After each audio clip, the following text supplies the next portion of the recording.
Hi, good morning. What are the things I've learned in Mass today?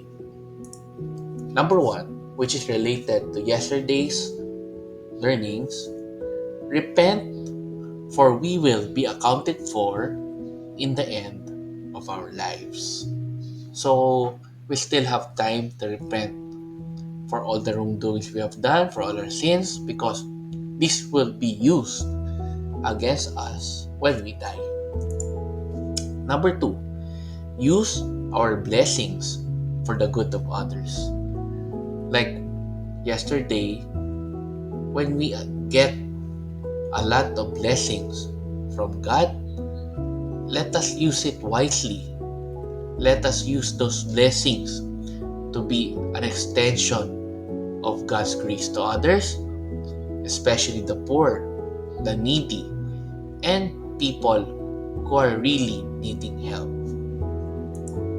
Number three, greed leads to violence and imbalance in the world, which is happening right now. So let us reflect and be aware of this. And lastly, number four, those who are against greed, like what Jesus did, are the ones usually being persecuted.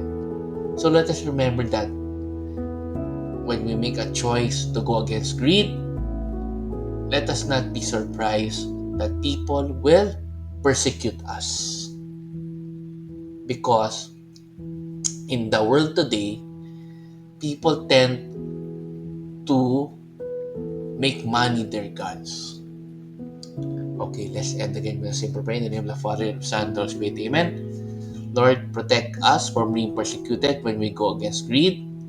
Please help us share and use our blessings to help others and be an extension of your grace to other people.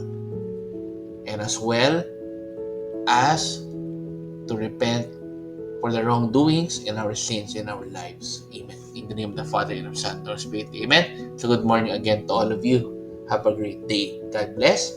And let's end again with our simple Thanksgiving prayer. Daily thank you prayer.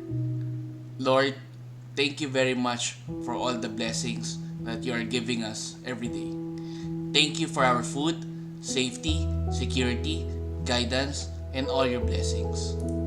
Please avoid us getting sick from all illnesses and forgive us for all our sins. Lord, I pray that all our hopes and dreams will come true in your own time. Again, Lord, thank you for all the blessings that you have given us. Amen.